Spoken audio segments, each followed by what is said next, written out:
I know who's gonna win the 2023 CrossFit Games. No, I don't. No, I don't. No one does. But this is just kind of a fun video to speculate way too early predictions before we really even know anything.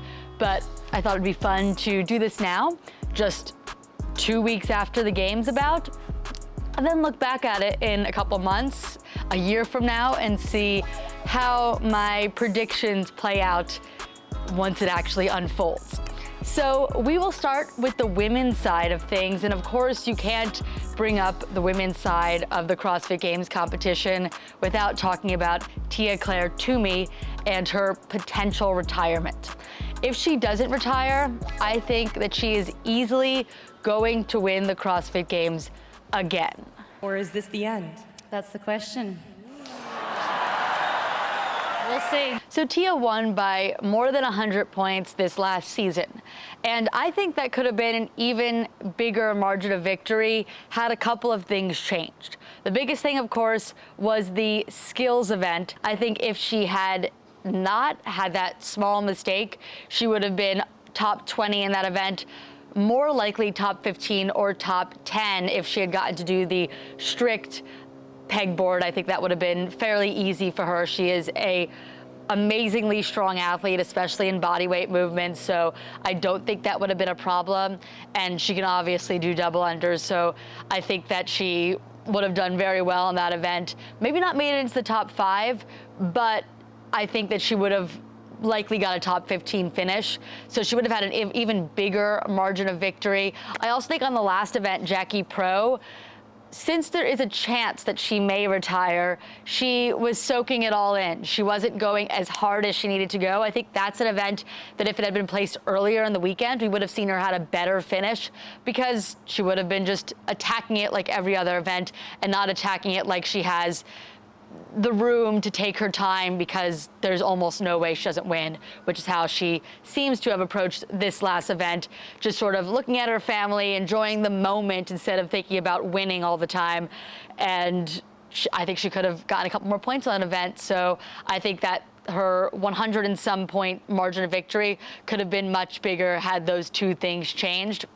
So if Tia is in it, I predict her to win. She's kind of leaving us on the edge of our seats to determine if she is retiring. She's posted 2 videos on her YouTube channel at this point, kind of alluding to the fact that maybe there's some changes coming, maybe there isn't, just kind of, like I said, keeping everyone on the edge of their seat to see what's going to happen next. And I think it's fun. It makes this offseason more exciting. So good for her. Let her keep us guessing as long as she wants to. There's a bit of a trend going around, announcing your retirement and then coming back, but I'll just keep you guys guessing. But we're gonna go on with the rest of this as if Tia is not in the field. Admittedly, I believe the person I'm picking is not a crazy pick to win the whole thing. I think this is someone that we've all sort of been looking at the last 2 years to come up and possibly be the next dominant woman in CrossFit.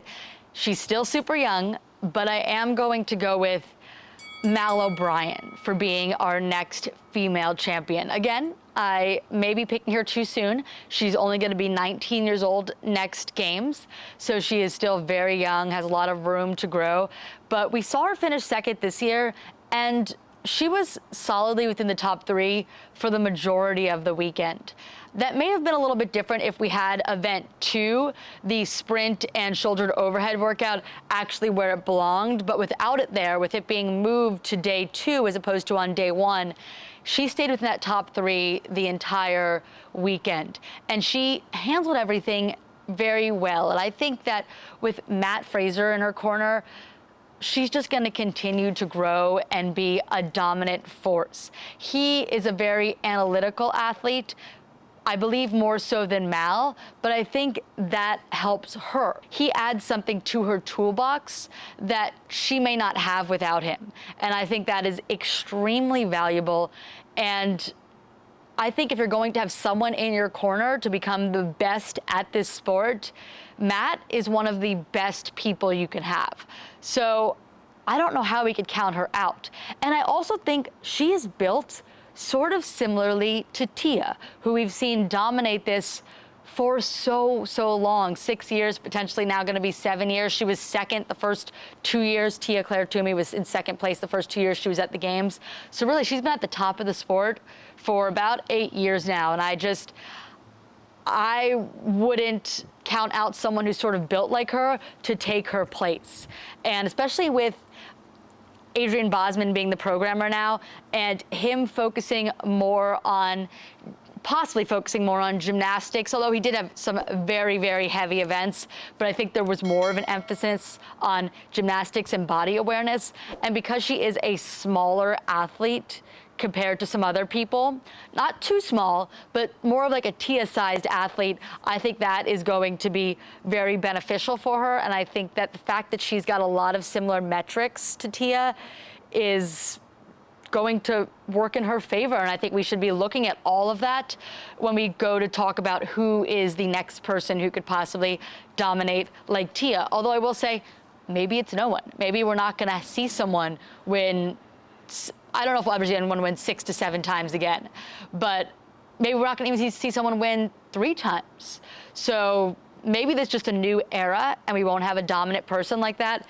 But I think the most likely person right now, with the field we have today, of course, there's always new athletes coming up. But after last season, I believe that person is Mal O'Brien. So I will pick her to win the whole thing. Rounding out our podium for the women, though, might be a little bit of an interesting choice. I think for my second place person, I am going to put Annie Thorsdottir. I know that sounds crazy. She didn't even compete as an individual last year, but I think she still has a fire in her and she still wants to compete. I've seen her post on Instagram. She was answering some questions and someone asked her if she's going individual or team, and she said she's still deciding that, but I think that means that she's planning on competing next season. She doesn't plan on taking the year off. She doesn't plan on retiring. She doesn't plan on having a baby right now. I think she plans to compete next season. And I think if she competes as an individual, she's going to be fired up after this last season. I know she wants to do a little bit better in the teams. She did very well. They did, except for that one event with the P-bars, that team did very well all around. If you eliminate that one event, they are certainly podium contenders. They were podium contenders even with it. So I think now if you take Annie after a year off from the individuals, I just think she's going to have a fire lit under her, and I think we're going to see Annie Thorsdottir at her best. So I'm going to pick Annie to be second on the podium. With all these young people coming in, this might be a crazy pick, but I kind of wanted to pick some crazy things to give you guys something to think about and to give you guys an opportunity to tell me I'm wrong. Third on the podium, I'm going to pick the same woman who finished third this year, and that is Laura Horvath. I think looking at the data that we have, it would be a mistake not to put her on the podium. Every year she's been at the games in a normal year or fairly normal year, what we're used to seeing at the games, she has podiumed. The only years that she wasn't on the podium was 2020, which was virtual at the time that she was doing it, and was just an odd year. And 2019, which was also a very odd year when you think about it, because we had a huge field and we're cutting a ton of athletes all the time.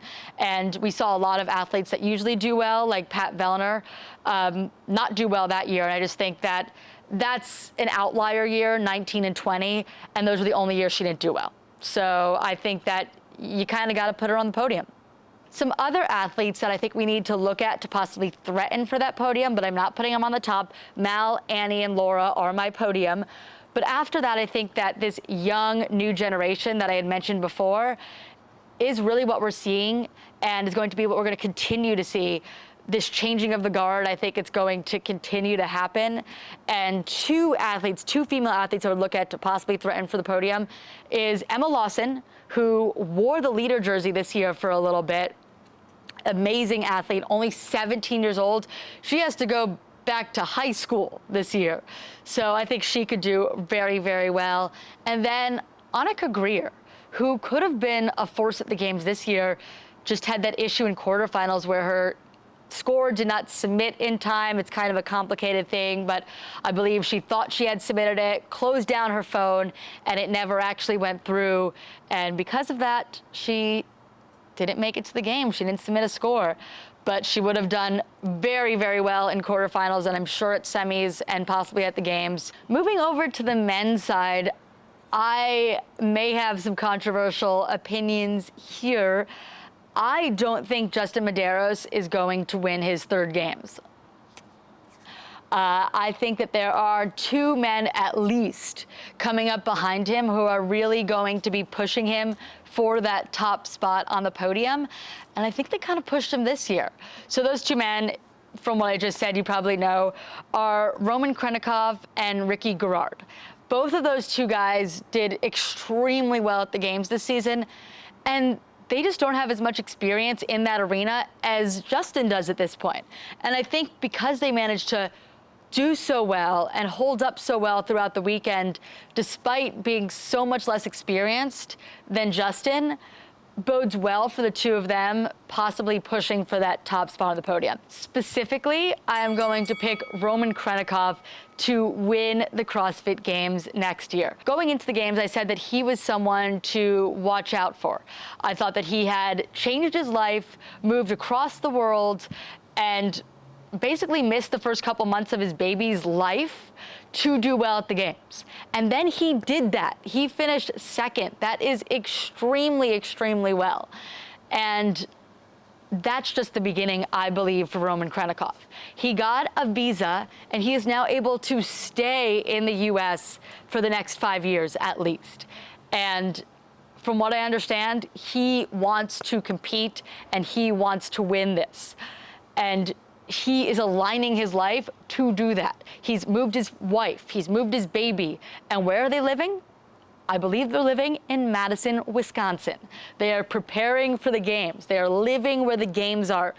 At the end of the day, after the games are over each day next year, if he qualifies, he will be going home and sleeping in his own bed. He is very focused on being here and winning the games. He also seems very focused on being a father. And those are two powerful focuses. He wants to do well at the games. I think he wants to do well at the games to support his family and to make his child proud. And that's a powerful motivator. And he is freaky fit. Second, I am going to put Ricky Garard, who finished third this year, but he wore that leader jersey for the first, I believe, at least 2 days. He was solidly in first for a while. I don't know if he was prepared for just how long that weekend is, 5 days with that rest day cut out because of that rain delay on the first day and they have to move the event. I just don't know if he was prepared for that long of an event. He may have thought he was prepared. I'm sure he tried to prepare, but there's nothing that stimulates the games like being in the games. So I think that having this year's first year back after the 1 year he's been at the games prior, and after taking 4 years off from competition, I think that he'll be coming in next year better prepared. And I actually spoke with Ricky right after he came in third and the last event had finished, and this is what he had to say. It's amazing. A bit speechless, so it hasn't really sunk in yet, but it's just so grateful that I stuck it out and stayed resilient and patient, and all the tough times I went through and all the hard days in the gym, and working full time and personal things like everyone has in life. Just stoked. Are you planning to come back next year and win the whole thing? Yeah, that's the plan. I'll be here for years to come, until my body gives up. Cool, thank you. He is committed to wanting to be a games athlete for as long as he possibly can after having lost 4 years of his career to that suspension because of testing positive for PEDs. I also spoke with someone in the underdog camp while I was at the games, and they said they're trying to figure out a way to convince him to move from Australia to Las Vegas and train with the underdogs full time. I don't know if that's going to happen, but if that did happen, it could possibly benefit his performance, his game, his ability to compete. At third place, I am going to put the current reigning champ, Justin Medeiros. Like I said, I just think these two guys are kind of coming up behind him, and they are very fired up. Not that I don't believe Justin wants to win again. I am positive he does. He doesn't seem like he's anywhere close to taking a step back from this at this point. But I just think that these other athletes are possibly better. I know that a lot of people might disagree with me, but I wanted to make some more crazy predictions and not stick with what we've seen. And this is my prediction. Justin Medeiros third instead of first. So I've got Roman, Ricky, Justin. The two that are kind of expected are the ones that finished just behind them. That would be Samuel Quant. I think with him, we sort of saw a regression last year. He was diagnosed with, I believe, an autoimmune disease, and he was learning to manage that, and that impacted his performance, which I think should be expected to some degree. That's a major life change.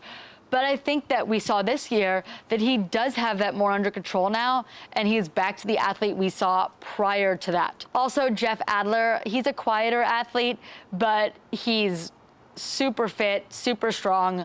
So I think that as he gains more confidence after doing so well at the games this year and after winning his semifinal, I think next year he could be a more dangerous athlete. Now, an athlete that I think could do really well that wasn't on the leaderboard this past year is Sam Cornier. He's the Canadian athlete that was on the Mayhem team last year. He competed as an individual the year before that at the Games, 2021. This past year, he went team with Rich on the Mayhem Freedom team that won the entire Games again. And he said after the Games were over that he's going individual next year. And I think with this experience of working with Rich, of winning the Games, he is going to come in a more confident athlete, and he was already super fit. He was pushing Rich, and I think that says something because Rich, I think, could still be an individual if he really wanted to. So I think Sam Cornier is someone that we all have to look out for on the leaderboard next year, even though he wasn't on it this year. And finally, I want to finish up here with the teams. The teams could be very, very interesting next year because Rich made a sort of announcement at the end of the Games, the media conference I was at. I don't know if it was like 100% an announcement or that he was 100% certain, but listen to what he had to say right here. As a team, I'm probably done with team, but who knows if I'm still competing somewhere else. We'll see. So Rich said he thinks he's done with teams. Maybe he's going to the 35-39 Masters. That would be really cool. Stay tuned to find out if that's happening. I kind of talked about that in my retiring video that I did on him and Tia. But his team may no longer have him, Mayhem Freedom. And we know they're not going to have Sam Cornier. I just spoke about him going into the individuals. He's made that announcement. And I don't know if Rich doesn't decide to come back, if the two dominant women they have on that team, Andrea and Taylor, are going to come back as well. I know that Andrea said that she was considering retiring after this season. So I think there's a lot to look out for on that Mayhem team. And Mayhem has a bunch of awesome athletes at their camp.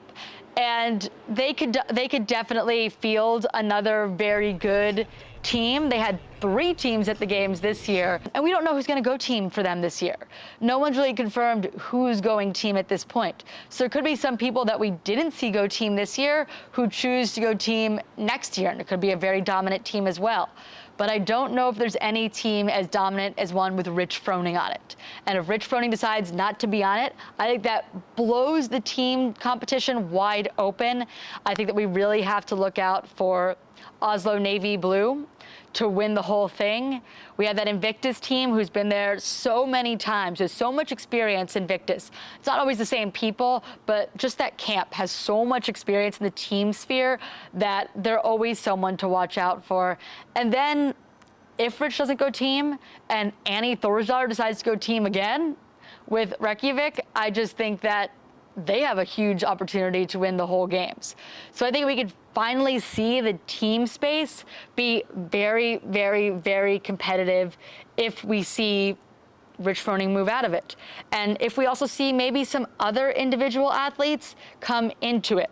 I've also heard Carrie Pierce talk a little bit about possibly wanting to form a team down at Underdog. If that was to happen, that would bring more eyes to the team space, another fantastic team. So I think 2023 could be a really exciting season because I think we could see a lot of change. I predicted a new winner on the women's side, if Tia isn't there, and I predicted a new winner on the men's side, even with Justin being there, and I expect him to be there. And on the team side, if Rich isn't on a team, I expect there to be a new winner on the team side as well. Be a really awesome season. It's always a little bit sad to see some of these dynasties leave because it's a new era and you're always kind of nostalgic for the one that just ended. But it'll be exciting, just like the first couple of days of the Games were exciting this year when everything was crazy on the top of the leaderboard. It would just be exciting to see that happen again with different results at the end of the day. Leave me a comment about what you think could happen in 2023. I want to hear all of your ideas. Of course, these are just my ideas. This is just way too early predictions. These could be totally wrong. Some of these people might not even be competing, but I just thought this would be fun to do really early on, like I said, and look back on in the future. Leave your comments below with what you think is going to happen. You can look back on those in a year as well, and I will respond to some of them. I'll see you in the next one. I appreciate all of you for watching.